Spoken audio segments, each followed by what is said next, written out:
नमस्कार बच्चों, हमारा जो 11वीं क्लास का चैप्टर नंबर 3 चल रहा है उसका आज ये 6th पार्ट है। इसके अंदर हम आपको कुछ न्यूमेरिकल करवाने वाले हैं और बहुत ही इम्पोर्टेंट है ये न्यूमेरिकल। तो देखो क्या है न्यूमेरिकल।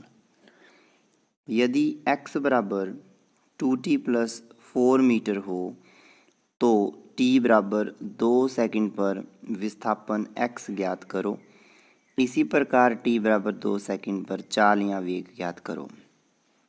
बिल्कुल सिंपल है। x दिया हुआ है 2t प्लस 4, तो x इसने पूछा है 2 सेकंड पर, तो जहाँ पर t है वहाँ पे 2 पुट कर दो, तो t की जगह 2 हो जाएगा। 2 गुणा 2 प्लस 4, आंसर आ गया 4 प्लस 4 यानी कि 8 मीटर। 8 मीटर तो इसका विस्थापन हो गया, बिल्कुल सिंपल। और यहाँ पर किया हुआ है, आप देख सकते हो t बराबर 2 सेकंड पर विस्थापन, x बराबर 2, क्योंकि t की जगह 2 रख देना है। ये तो पहली बात हुई। फिर विस्थापन से जब वेग निकालते हैं तो मैंने आपको बताया है अवकलन करते हैं। बस आपको एक ध्यान रखना है, विस्थापन से वेग और वेग से त्वरण, जब ये करोगे तो क्या होगा, अवकलन करते जाओगे। विस्थापन का अवकलन वेग, वेग का अवकलन त्वरण। और जब आपको त्वरण से वेग करना है और वेग से विस्थापन निकालना है तो आप समाकलन करते जाओगे। क्या करते जाओगे, समाकलन करते जाओगे, बिल्कुल सिंपल। और अवकलन करने का तरीका मैंने बताया, d by D x, x की पावर n का अवकलन होता है n x n माइनस 1। यानी कि अगर x की पावर 99 का अवकलन करना है तो 99 नीचे आ जाएगा, ऊपर पावर 98 रह जाएगी। और समाकलन जब करोगे तो समाकलन का चिन्ह ये होता है, समाकलन का चिन्ह क्या होता है, ये ऐसे। और समाकलन जब करोगे तो जब इंटीग्रेशन या समाकलन करते हैं तो यही चीज़ क्या होती है, इस तरीके से। ये चीज़ x की पावर n dx क्या हो जाता है, x की पावर n प्लस 1 बटे n प्लस 1, ठीक है ना। x की पावर n प्लस 1 बटे n प्लस 1, यानी कि अगर समाकलन करना है x की पावर 4 का तो वो हो जाएगा x की पावर 4 प्लस 1 बटे 4 प्लस 1, यानी कि सीधा याद रखना है, एक पावर बढ़ा दो और नीचे पावर ही लगा दो, x की पावर 5 बटे 5। अब यहाँ पर वेग पूछा है वही 2 सेकंड पर, तो वेग निकालने के लिए क्या करोगे, वेग होता है dx बटे dt, x का मान है 2t प्लस 4 d बटे dt। और आपको बताया हुआ है कि d बटे dt है या जो भी, अगर दो फलन है f और g तो ये f पे अलग लग जाता है और g पे अलग लग जाता है। ये एक प्रॉपर्टी है अवकलन की, तो अलग अलग हो जाता है। तो ये क्या हो गया, 2t के साथ अलग हो गया, प्लस लगा के 4t के साथ, 4 के साथ अलग हो गया, ठीक है ना। अब यहाँ पे ध्यान दीजिए, 2 तो बाहर आ गया, बचा t की पावर 1 यहाँ। यहाँ 4 गुना, अब कुछ नहीं है 4 के गुणा में, तो 1 तो है, और 1 को लिखते t की पावर 0, यानी कि ये कांस्टेंट है। और किसी भी कांस्टेंट का अवकलन हमेशा 0 होता है, ये भी आप कॉपी में लिख लेना। d बटे डी टी ब्रैकेट में कांस्टेंट बराबर 0, कोई भी नियतांक हो, 4 हो, 5 हो, 2 हो, 3 हो, तो इसका अवकलन क्या हो गया, सीधी सी बात है 0। या ऐसे देख लो कि t की पावर 0, 0 नीचे आएगा, आंसर 0। t का अवकलन 1 होता है, क्यों होता है, क्योंकि ये 1 नीचे आ जाता है, ऊपर रह जाता है 1 इंटू 1 माइनस 1, क्योंकि फॉर्मूला क्या है, t की पावर n का अवकलन n माइनस 1, यानी की जगह 1 है तो 1t 1 माइनस 1, तो t की पावर 1 माइनस 1 0 होगी, और t की पावर 0 क्या हो जाएगी, 1। 2 तो कांस्टेंट है पड़ा है, तो उत्तर क्या आ गया, 2 मीटर पर सेकंड। t तो बचा ही नहीं इसमें, तो पुट कहाँ करोगे, नहीं तो t अगर होता तो t को 2 पुट कर देते, आंसर आ जाता। बिल्कुल सिंपल है। ऐसा ही क्वेश्चन एक और है, इसको और समझ लोगे तो और क्लियर हो जाएगा। ये क्या है, देखो, x बराबर 4t square plus T cube plus 16t हो तो t बराबर 1 सेकंड पर विस्थापन और वेग ज्ञात करो। कितना है, t बराबर 1 सेकंड। कुछ नहीं करना, बिल्कुल सिंपल है। ये दे रखा है पहले तो वेग क्या पूछा है, विस्थापन। तो विस्थापन पूछा है तो जहाँ जहाँ पर टी है वहाँ पे 1 रख दो। 4 गुणा 1 की स्क्वायर, 1 की पावर 3, फिर 16 गुणा 1, सॉल्व कर लो इसको। तो 4 + 1 + 16 कितना हो गया, 21 मीटर। ये तो आ गया विस्थापन, सीधा ही किया है विस्थापन। वेग निकाला ही नहीं, अभी एक्स विस्थापन होता है, वेग होता है dx/dt। तो इसका 21 आंसर आ गया, ये देखो निकाला हुआ। इसके बाद क्या पूछा है कि वेग भी ज्ञात करो। तो वेग ज्ञात करने के लिए अवकलन करते हैं। तो d/dt 4t² + t³ + 16t। क्या करोगे, बिल्कुल सिंपल, 4 को बाहर ले आओ, d/dt t² plus d/dt d³ plus 16 गुना d/dt इंटू टी। तो अवकलन कर दो। जैसे t² का क्या हो जाएगा, 2t हो जाएगा। तो 2t इंटू 4 8t, t³ का प्लस 3t², और t का 1 हो जाएगा, प्लस का सीधा 16 रहेगा।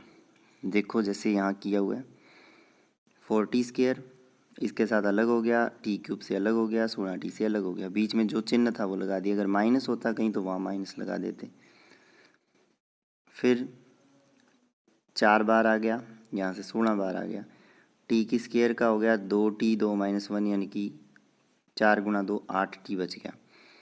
t³ का हो गया 3t², और 16t का हो गया 16 बार आ गया, t⁻1, t⁻1 का होता है 1, तो 16 बच गया। तो ये आंसर आ गया। अब t को 1 पुट कर दिया क्योंकि 1 सेकंड पे पूछा है। 8 गुणा 1 3 गुणा 1, तो आंसर इसका 27 मीटर पर सेकंड आ गया। बिल्कुल सिंपल था, कोई दिक्कत नहीं है। अब देखिए अगला क्वेश्चन इसी तरीके से है। हमने आज ओनली न्यूमेरिकल ही स्टडी करने हैं, और आपको 3 न्यूमेरिकल इसके करवा रहा हूँ। एक न्यूमेरिकल ऐसा है जो बहुत इम्पॉर्टेंट है एग्ज़ाम के पॉइंट ऑफ व्यू से, और वैसे बेसिक सा है वो।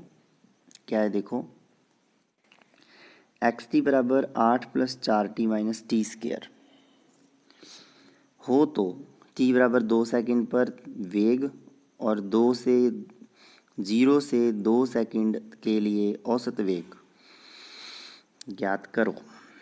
कुछ भी तो नहीं है, t बराबर 2 सेकंड पर वेग चाहिए तो इसका अवकलन कर दो। 8 कांस्टेंट है उसका 0, 4t का 4 रह जाएगा क्योंकि t की पावर है 1, और t की पावर 1 का अवकलन होता है 1t 1 - 1, यानी कि 1 t की पावर 0। t की पावर 1 क्या होता है, t की पावर 0 भी 1 होता है, तो 1 गुणा 1 1 बचा, तो ये 4 रह गया उसके साथ, तो 4 गुणा 1 4। माइनस का t² है वो माइनस का 2t हो जाएगा, 2 नीचे आ गया, 2 में से 1 कम हो गया, तो 2t बच गया।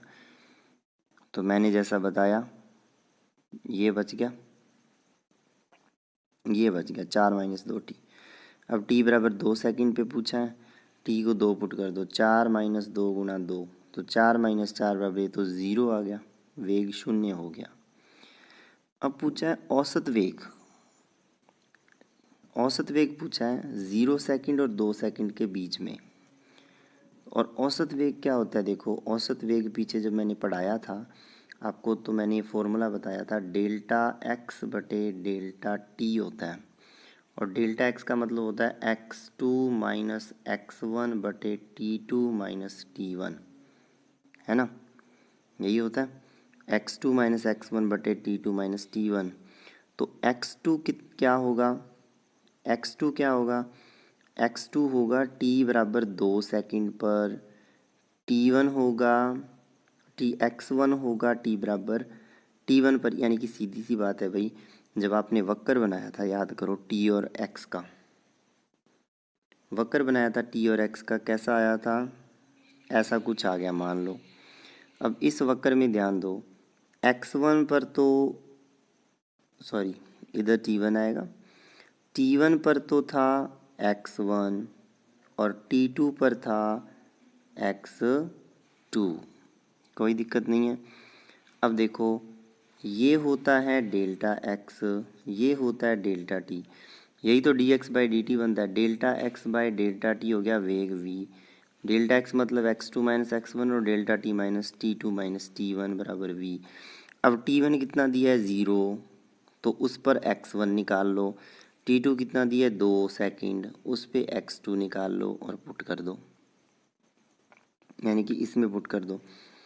तो टी टू 2 सेकेंड है और एक्स हमें दिया है 8 + 4 टी माइनस 4, वहाँ टी को 2 पुट कर दो, उत्तर आ जाएगा ये 12 मीटर, और टी को 0 पुट कर दो, उत्तर आ जाएगा 8 मीटर।